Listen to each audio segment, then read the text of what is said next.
Teman-teman semua, pasti kita pernah merasakan sakit hati. Pasti pernah kita merasakan hati kita terluka. Terluka yang sangat begitu berat, sampai pikiran kita kosong, sampai kita susah tidur, sampai kita overthinking dengan apa yang kita pikirkan.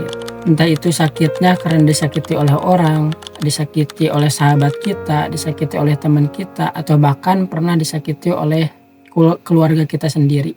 Teman-teman, ternyata kita semuanya itu pernah merasakan sakit itu. Jadi kalian tidak sendirian. Bahkan sekelas Nabi besar Muhammad SAW pun manusia paling mulia, makhluk paling mulia, makhluk yang paling dicintai oleh Allah Subhanahu wa Ta'ala, pernah merasakan sakit hati dan pernah merasakan berada di posisi seperti itu gitu.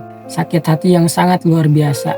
Dan jika kita mencari orang yang tidak pernah merasakan sakit hati, maka itu tidak mungkin. Pasti setiap manusia akan pernah merasakan sakit hati, karena sakit hati itu merupakan salah satu ujian yang diberikan oleh Allah Subhanahu wa Ta'ala. Sebagaimana di dalam Quran surat Al-Baqarah ayat 155, bahwasanya setiap manusia itu pasti pernah merasakan ujian. Jadi tidak mungkin ada manusia di dunia ini yang tidak pernah merasakan sakit hati ataupun tidak pernah merasakan ujian. Yang perlu kita pikirkan, yang perlu kita khawatirkan itu bukan rasa sakit yang mereka berikan terhadap kita, yang orang lain berikan terhadap kita. Yang perlu kita pikirkan justru adalah bagaimana cara kita mengobati rasa sakit itu. Karena kita tidak bisa menghindar dari cacian orang lain, dari hinaan orang lain, dari fitnahan orang lain. Kita tidak bisa menghindar itu semua. Tapi kita bisa mengobati bagaimana caranya supaya rasa sakit itu tidak lama-lama di dalam hati kita, tidak lama-lama di dalam jiwa kita yang membuat kita tidak enak untuk apa-apa gitu. Jadi di video kali ini saya akan memberikan tips ataupun cara mengobati hati yang terluka yang dilakukan oleh baginda Rasulullah SAW. Teman-teman, jika kita melihat asbabun nuzul dari turunnya surat Al-Mujammil itu, kita akan menemukan bahwasanya surat ini turun pada saat Rasulullah SAW sedang berada dalam kondisi yang sangat berat secara emosional. Jadi ketika Nabi Muhammad SAW berdakwah, menyampaikan dakwahnya kepada sahabat, kepada keluarga, kepada kerabat-kerabatnya, tidak memberikan penerimaan yang begitu enak, terutama dari keluarganya sendiri, yaitu terutama dari pamannya beliau, yaitu Abu Lahab. Abu Lahab bukan hanya menolak dakwahnya Nabi, tetapi Abu Lahab sampai menghina Nabi, mencaci Nabi, sampai Nabi benar-benar sakit hatinya.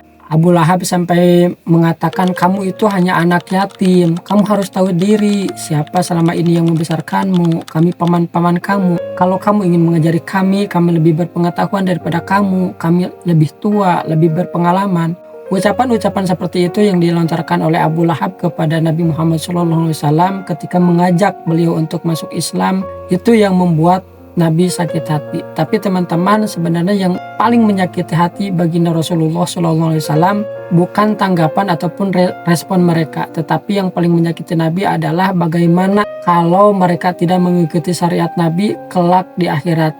Jadi bagaimana nasib jika mereka tidak mengikuti aturan Allah Subhanahu wa Ta'ala, jika mereka tidak masuk Islam. Ketika Nabi seharian berdakwah dengan penuh penolakan, bukan sekedar penolakan tetapi juga cacian, hinaan, sampai ada yang mau membunuh, beliau sangat sakit hatinya. Dan untungnya gitu, Nabi punya istri yang sangat begitu baik, sangat begitu soleha. Siti Khadijah menyiapkan air hangat untuk Nabi mandi, menyiapkan makanan, menyiapkan segalanya untuk Nabi itu. Ketika Nabi udah mandi, udah makan, kemudian Nabi bercerita kepada Siti Khadijah tentang keadaan dakwah beliau, bahwasanya saya ditolak, saya dilempari, saya dicaci, saya dimaki. Nabi bercerita kepada Khadijah supaya gitu hatinya Nabi sedikit demi sedikit terobati.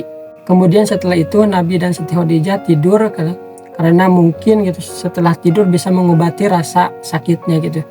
Dan Allah tuh tahu betul bahwasanya Nabi itu bukan sakit, bukan hanya sekedar sakit fisiknya doang gitu, tapi juga sakit hatinya, sehingga Allah Subhanahu wa Ta'ala membangunkan Nabi dari tidurnya. Karena obat dari sakit hati itu bukan tidur, bukan bercerita, bukan makan ataupun yang lainnya. Obat sakit hati itu adalah dengan zikrullah. Makanya Allah bangunkan Nabi di sepertiga malam supaya bisa mengingat Allah, berzikir kepada Allah Subhanahu wa Ta'ala. Kenapa dengan zikir? Karena roh ataupun jiwa manusia itu berasal dari langit, sehingga obat yang dibutuhkan ketika roh itu sakit, ketika jiwa itu sakit, maka obatnya dari langit. Obat dari langit yaitu zikrullah. Jadi salah satu keutamaan daripada tahajud adalah untuk mengobati hati.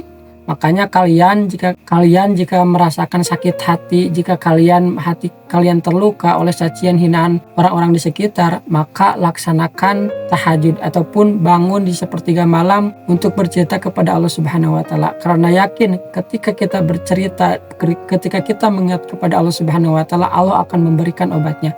Allah akan memberikan penyelesaian ataupun ketenangan di dalam hati kalian. Jadi teman-teman, dapat kita simpulkan bahwasanya obat sakit hati adalah dengan zikrullah. Yakin Allah akan menyembuhkan hati kita sebagaimana obat menyembuhkan tubuh kita. Ingatlah kepada Allah Subhanahu wa taala di sepertiga malam. Bangunlah kepada Allah Subhanahu wa taala di sepertiga malam. Maka yakin Allah akan menyembuhkan hati yang terluka itu. Karena tidak ada yang mampu lagi mengobati hati kita selain Allah Subhanahu wa taala, Tuhan pencipta hati kita semua. Semoga materi ini bermanfaat. Barakallahu fikum. Wallahu a'lam bishawab.